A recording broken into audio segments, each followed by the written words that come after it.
You're listening to the Abolitionist Roundtable, patriotic Black American conservatism, with your hosts, Del, Phil, and Janice, leading the charge and advancing the 4%. Join in the conversation at 734-822-1600.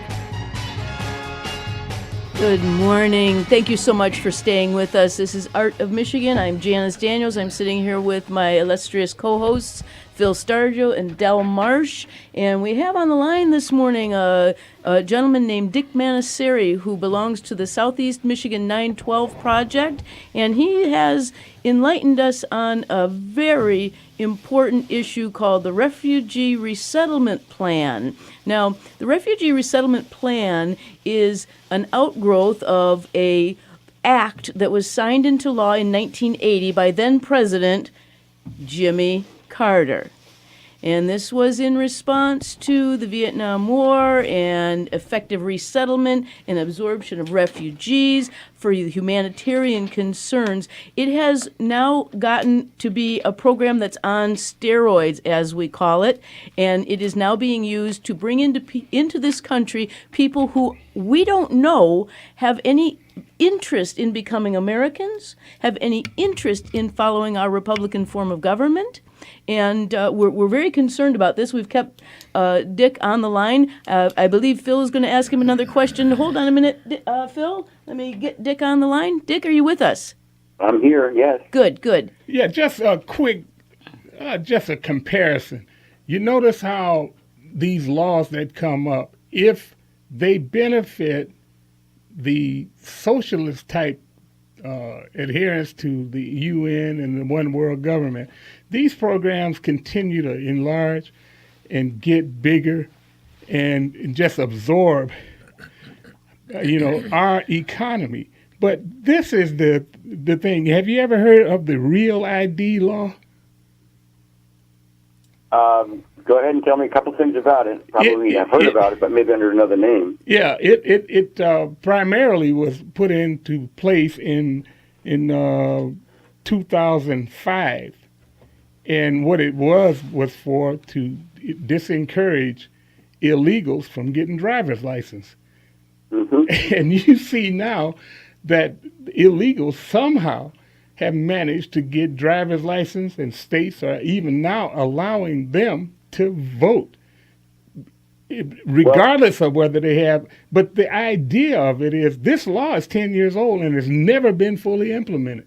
But how could a law like this Refugee Replacement Act get to be where it absorbs this economy, and just both parties are party to just destroying America in effect? Well, at least the principles of America. Well, Phil, I think you're saying it all right there. I mean, I think what you just said is really good to focus on. Let me mention a couple things. It's been a long-term program, but it's intensified, certainly under Obama. So on November of last year, Obama started something called the New American Task Force. This is an all hands on deck across all of the bureaucracies. 20 different agencies are involved in the New American Task Force. And this is basically to establish a welcoming mentality and action plan to seed, they use the word seedlings, people from all over the world into America for the purpose of, again, bringing the third world to America. This is an intentional plan, and I actually happened to, I won't say how I got it, but I got in on the phone call on April 21st of the task force. And this means this is from state to agriculture, all the government agencies. It's headed by the woman who used to be the president of La Raza, and it had all of the 9 refugee providers that I mentioned earlier on the phone, and they're talking about reminding all the stakeholders about all the aggressive plans there are, not just to resettle these refugees and these immigrants in America, but to connect them to the naturalization process and move them to citizenship. If you are a refugee, you are immediately available to learn the process to become a citizen. So we're talking here about an aggressive move to register as many of these migrant people who are certainly refugees, move them through the citizenship program before the 2016 election. And I'm listening to this on the phone for an hour and a half. There's a whole bunch of programs. So there's a whole bunch of agencies connected to groups like ACORN, what used to be called ACORN. These groups, in addition to signing up people for welfare, remember, these are people who come into America. By the way, let's just step back for a second. Some of the people coming from the Middle East actually have some wherewithal to take care of themselves. There's money certainly floating around. We have organizations like CARE and ISNA in America, particularly in Michigan, that try again as part of this program to make it very socially acceptable to deal with just your average person from the Middle East who's coming here. The point I'm making is part of this is related directly to embedding people in America and getting them to be able to vote. And from a leftist perspective, certainly millions of new voters who will get money from the federal government will vote. Who get money from the federal government will vote for the left, will vote for the Democrats. Well, that's right. And in fact, I looked at that website, New American Plan, and there is a place where you can sign up to get email updates when Obama creates another executive order that furthers or advances the cause of bringing refugees to America and creating a whole new class of Democrat voters. I mean, they actually are making an appeal for people to sign on and take advantage of the programs to support Obama's executive actions, which are unconstitutional in the face of them. And I don't understand, Dick, I truly, honest to God, do not understand why we don't have an opposition party. We've talked about this before, and we got to talk about it again because it's so critically important that the Republican Party stand up for America, for American principles of liberty, justice,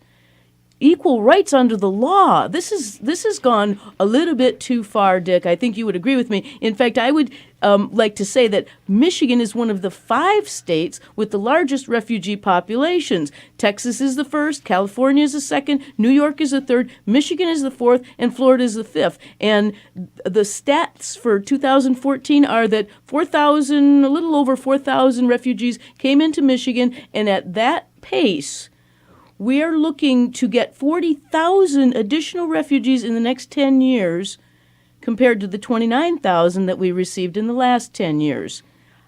Well, I think all of that is valid. By the way, these statistics are available if you know how to find them after the fact. If you, on the other hand, try to get information about what is the plan this year to get more, you cannot find out. So we got a secrecy problem. Real quick, the other thing you pointed out is why do we have no opposition? Okay, the Chamber of Commerce is an amazing force in America, and a lot of Republicans have taken endorsements from the Chamber of Commerce.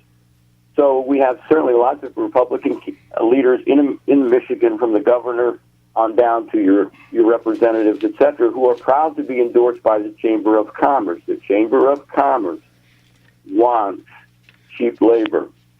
The Refugee Resettlement Plan, after the fact, you can find in 2013 statistics about who was brought in. In those reports, you will see the average wage for the state of Michigan for refugees who were brought in here. They keep track of the jobs these people got. And by the way, these 9 organizations compete for bodies.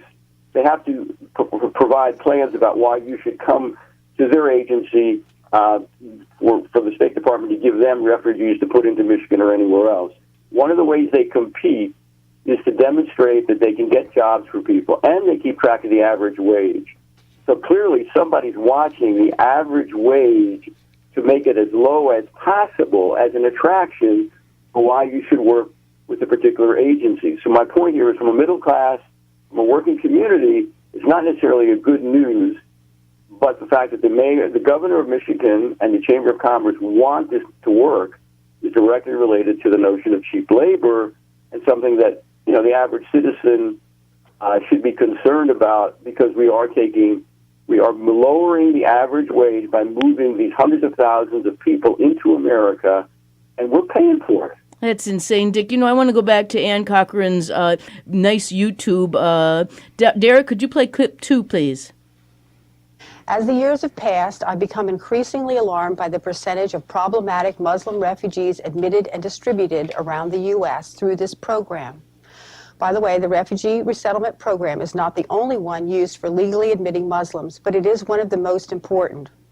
Many are forming cities within cities. Perhaps you know one where you live, where mosques are being built to consolidate, train, and promote a growing American Muslim population and its Islamic supremacist doctrine called Sharia. This process of Muslim colonization is called the Hijra. Muhammad told his followers to migrate and spread Islam in order to dominate all the lands of the world. He said they were obliged to do so, and that's exactly what they are doing now with the help and support of the UN, the U.S. State Department, and the Christian and Jewish groups assigned to seed them throughout the country. Your tax dollars pay for it all. Yeah, our tax dollars pay for it all. You know, Anne's written a little book called Refugee Resettlement and the Hijra to America. I think that would be a very important book for our audience to get a copy of. How many pages? What is 67 pages, Dick? Yes, again, let's remind our listeners, Anne is just an average person like anybody listening to this, and she's written a book, and she's been working on this just out of her own personal experience. And the topic, I guess today is Memorial Day. So we're talking about remembering the people that give us the freedom that we have. When you talk about Sharia law, again, we're not individually anti an individual person who might be a Muslim. We're talking about Sharia.